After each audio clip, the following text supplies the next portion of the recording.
Naga terbang berwarna merah tua itu dan Rimuru saling menatap di langit. Begitu Felgrin berubah menjadi wujud manusianya, pertempuran langsung dimulai.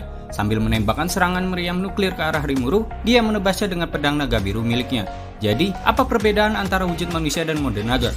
Sederhananya, perbedaannya terletak pada kekuatan pertahanan. Kekuatan serangannya sama persis. Efisiensi energi wujud manusia jauh lebih unggul. Karena kemampuan untuk melanjutkan pertempuran akan meningkat, dapat dikatakan bahwa wujud manusia lebih cocok untuk pertempuran jangka panjang.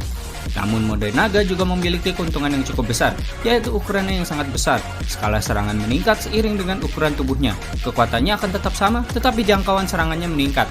Ini berarti wujud naga akan mampu menghadapi banyak musuh pada saat yang bersamaan. Tak perlu dikatakan lagi bahwa meskipun musuhnya adalah satu orang, akan sulit untuk menghindari semua serangan yang dilepaskan dari tubuh yang besar. Itulah sebabnya mode naga lebih kuat, namun Felgrin telah memilih untuk mengambil bentuk manusianya.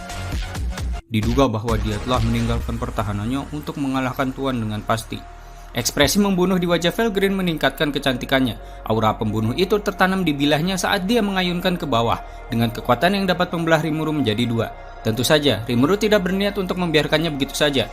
Meninggalkan Ciel untuk menghadapi sihir itu, Rimuru mencegat Felgrin dengan pedang favoritnya, pedang lurus Hihirokane. Pedang naga biru milik Felgrin adalah sejenis pedang lebar. Dia tidak menyembunyikannya sebelumnya, tetapi itu adalah senjata yang diciptakan Felgrin dengan Matter Creation. Kualitasnya sebanding dengan kualitas mythical. Di sisi lain, pedang Rimuru telah mencapai kualitas mythic.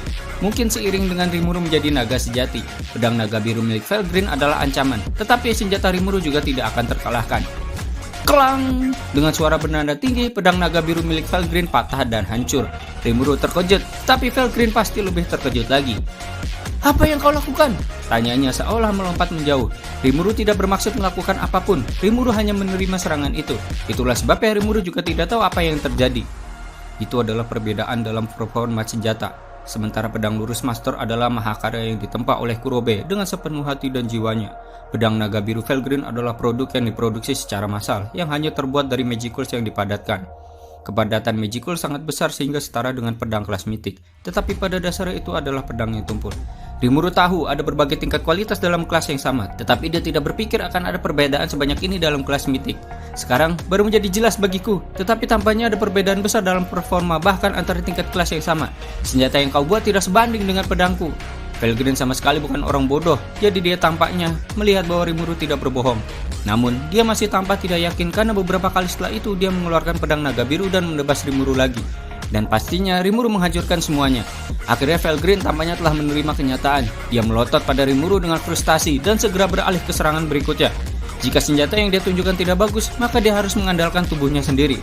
Cakar Felgrin terentang, dan dia mengambil posisi yang mirip dengan seni bela diri Tiongkok. Melihat itu, Rimuru menyingkirkan pedangnya. "Apa yang kau lakukan?" "Tentu saja sebuah eksperimen. Aku ingin melihat seberapa jauh aku telah berkembang. Jadi aku akan berhenti mengandalkan pedangku.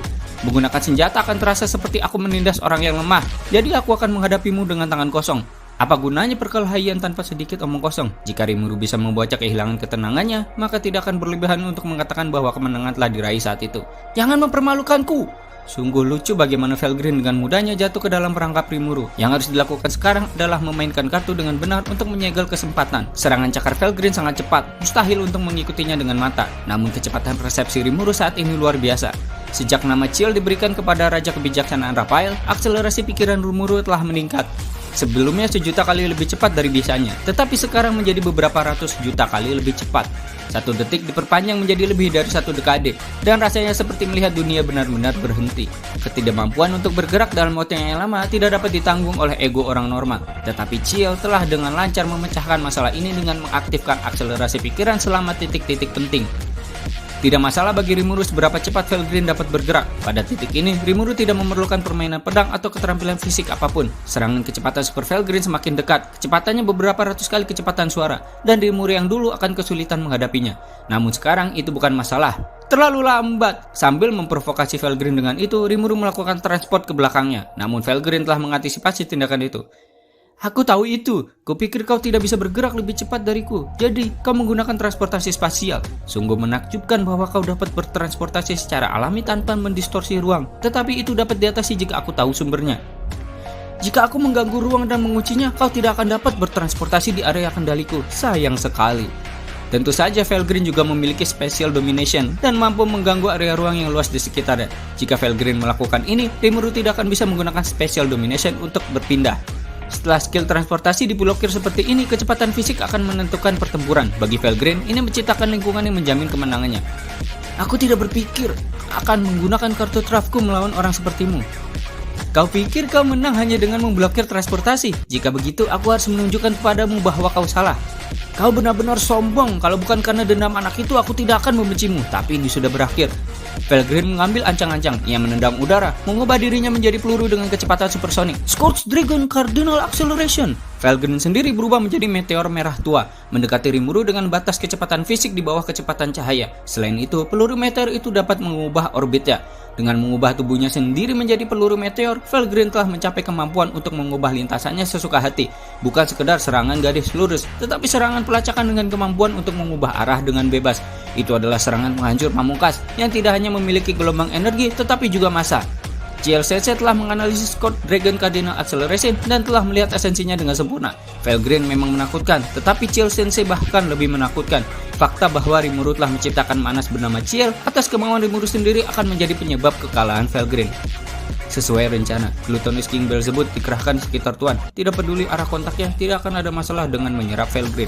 Bahkan jika Rimuru mencoba memakan target secara normal, perlawanan dari makhluk yang keras kepala itu sangat besar. Selain itu, Rimuru berhadapan dengan naga sejati. Tidak peduli seberapa keras Ciel mencoba, predation dengan Glutonous King Belzebub tidak mungkin. Namun meskipun begitu, Felgreen atas kemauannya sendiri mengubah tubuhnya menjadi peluru meteor. Dengan mengerahkan seluruh energinya untuk menyerang, dia telah sangat mengurangi pertahanannya. Inilah hasilnya. Felgreen sekarang terisolasi di ruang imajiner Rimuru. Bagaimana ini mungkin? Kenapa? Apa yang baru saja terjadi? Saat dia mengira telah menghabisi Rimuru, dia tiba-tiba terlempar ke ruang hampa. Akan sulit bagi Felgreen untuk memahami situasi saat ini. Butuh beberapa saat baginya untuk menyadari bahwa dia telah kalah. Itu sebabnya Rimuru memberitahunya secara langsung. Aku menang, kau tetaplah di tempatmu. Aku kalah. Benar sekali, kau tidak akan bisa melarikan diri dari ruang imajinerku. Dan kurasa tidak mungkin bagimu untuk mentransfer energi bahkan dengan keberadaan paralelmu. Tanyakan saja pada Veldora untuk detailnya. Tanya Veldora, apa yang kau bicarakan? Hahaha, kakak ini aku. Kau tampaknya sedang dalam suasana hati yang tidak begitu baik.